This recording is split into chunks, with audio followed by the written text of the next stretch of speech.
Our today's briefest lesson is going to be about phrasal verbs, and we have already. I always say this one sentence. I don't know why I have to repeat it again and again, but in order to remind you guys that some of the concepts, in fact, majority of the basic concepts have been discussed already in our previous lessons in class ninth. But repetition is very important, and the progress in that particular concept is again equally important. So here's our lesson today, because phrasal verbs are a major part of our vocab. You already use them in your colloquial language, and when you are writing, even then I can see you guys are already using phrasal verbs. I used to have instructions, specific instruction for phrasal verbs every time you had a writing lesson in the class, if you remember.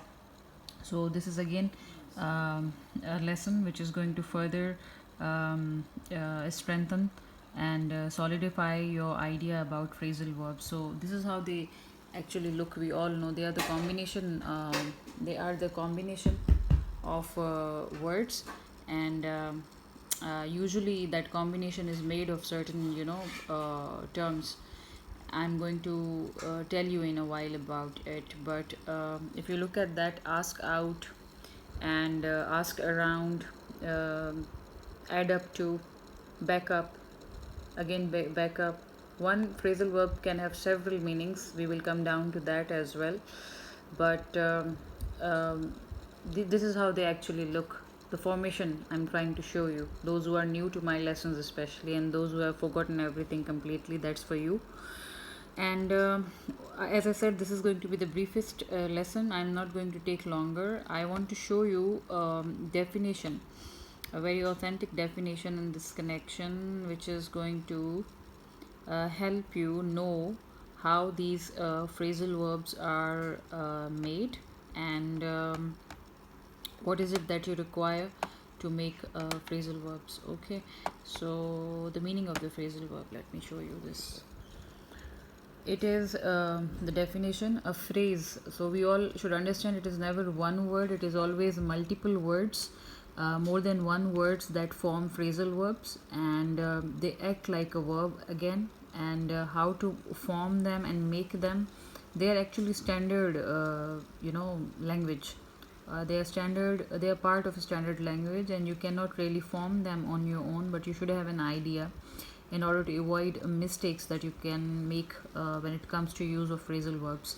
So phrasal verbs are phrases, and which combines the verb with either preposition or adverb. Either preposition or adverb. It's not only preposition that goes with the verb to make it phrasal verb. Adverbs can too be added in order to form a phrasal verb, and or both. Sometimes both are added.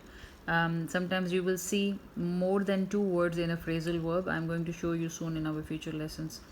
And it functions as a verb. As I told you, it acts as a verb, and that's why you will see the phrasal verbs changing faces with different times in which we use them, and meaning is different from the combined meanings of the individual words. Again, what individual words carry as a meaning is not the meaning of the phrasal verb altogether.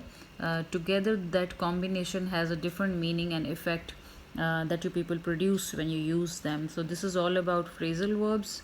I'll have further extensive lessons and activities with regard to phrasal verbs. You too try and discover more of them. Majority of you already have them in your previous record journals, and the more you dig in, the more you will be surprised how rich this part of vocab is, the phrasal verbs, just like figurative expressions and much more that we have studied so far. So thank you.